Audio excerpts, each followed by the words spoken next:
Connie, did you have a question? Yes, actually I do. What's really interesting is, Lynn, when I hear you talk, you're talking about kind of a grid. You're going to do, I don't know, YA mystery, and before that you were doing, I don't know, the middle school with the Pegasus and the beautiful horses with the wings.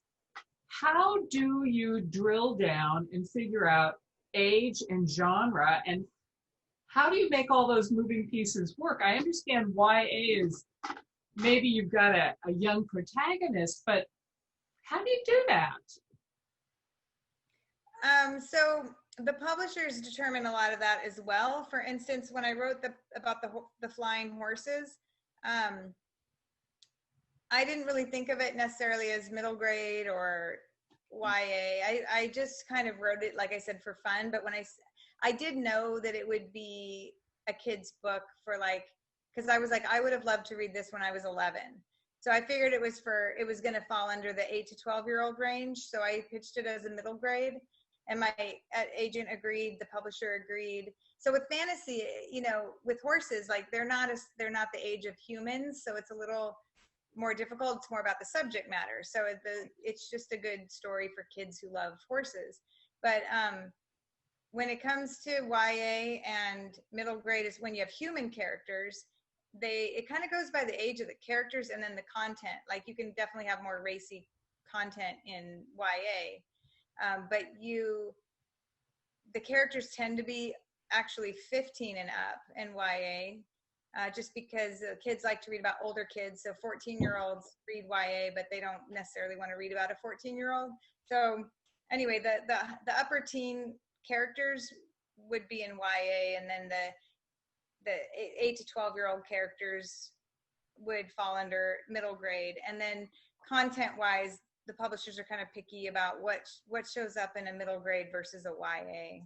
Okay. There's a lot of, they're just careful to make sure nothing too advanced gets into a middle grade.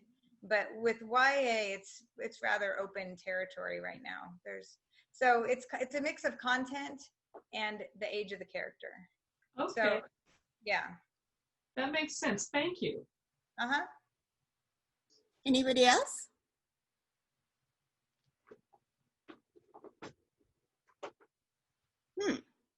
No questions. Oh, okay. Carol's got another one. I can ask another one. I was curious, once you get into the publishing of these series, what does the role of your agent become? Do they kind of stand back and let you deal directly with the editor after that? That's a good question. It kind of ends up that way. When it came to anything regarding contract type stuff, my agent would handle it. But yes, my editor and I just took over. My agent didn't even read the rest of the books. She only read the first one. So she kind of let us go and do our thing. So the agent becomes much more hands-off, and then she brokered kind of the deal for the next 3. It's kind of nice if you have a good relationship with your editor, but then if the editor were to leave, your agent's always there to pop in and help if there's an issue. Oh, sorry, Carol, go on. Oh, I was thinking about the Bible, just so to close that thought about the Bible for the when I wrote my adult novel, Random House does the same thing. They keep the character Bible for you. They keep the so-and-so has blue eyes, so-and-so is so tall, so all these little details, because that's what they use for line editing. And that's just one book, but I can see where that would be super, super handy if you're trying to write a series. Yeah. Right, and I think it's there too. If an editor does leave, the new editor can read the style sheet or the Bible, and kind of get caught up. And and if they were to, this would be super rare. But if it was like a Magic Treehouse type of book, and they wanted to bring in another author, then it would be easy for that author to get caught up, and see what's going on. But and I don't want anyone to think like this is all easy. It's all been, many, many, many, many hours in the chair.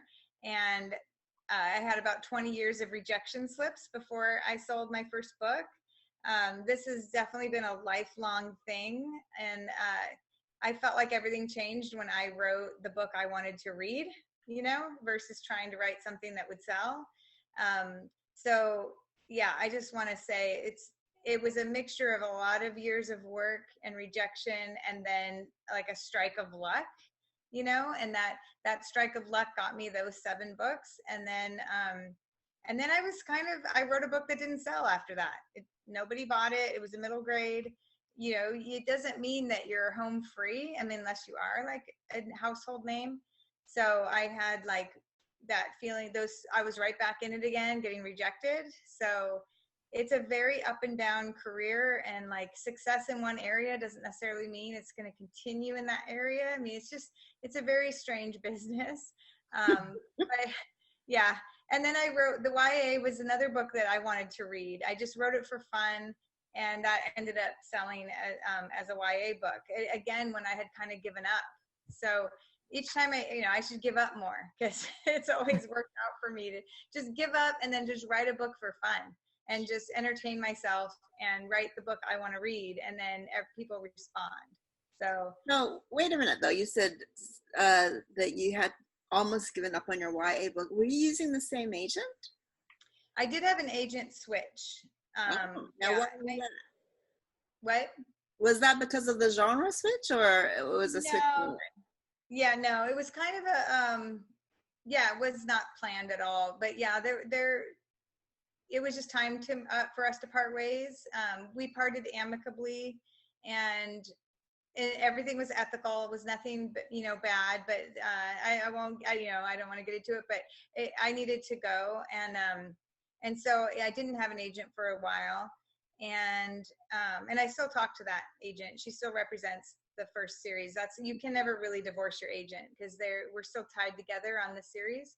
But and then I was searching for a new one. I wrote another book, nobody was interested. So that was all without an agent. And then that's when I felt like I was sort of down in the dumps. And I wrote this teen thriller for fun, because I read tons of thrillers. And everyone had always told me thrillers are hard. And I didn't know if I could do it well. But I just wrote it. I had a blast writing it.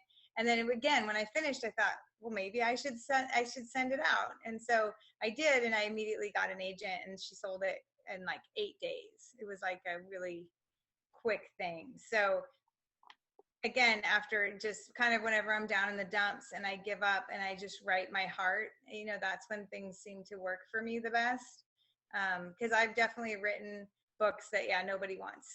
So have I. They're some of my favorites, actually.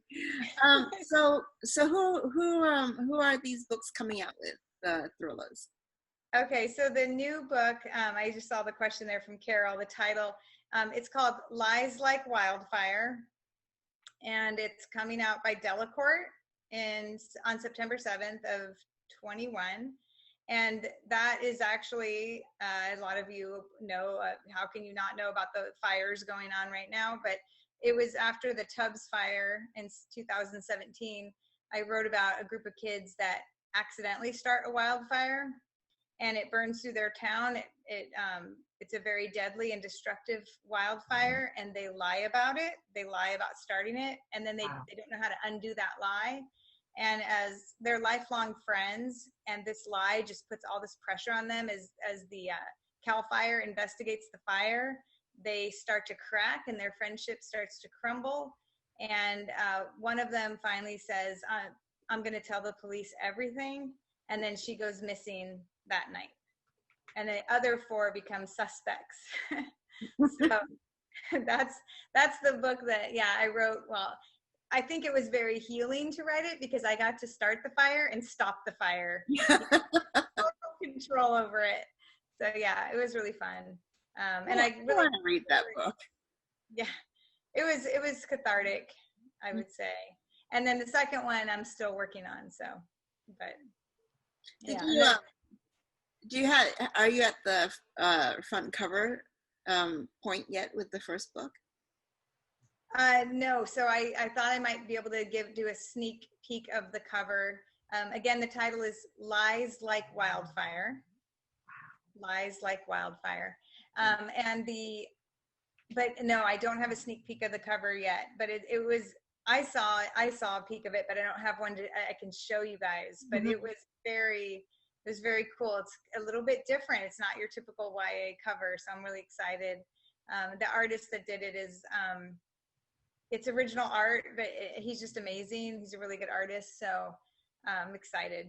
But well, when you can share it publicly, send it to me, and I'll post it for everyone. Okay, I will absolutely do that. Okay, so it's 6 o'clock, so let's thank Jen, and then all of you who want to can stay on, and we're gonna have just like turn the camera off and have a more casual happy hour.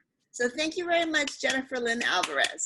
Thank you guys. It's so great to be here.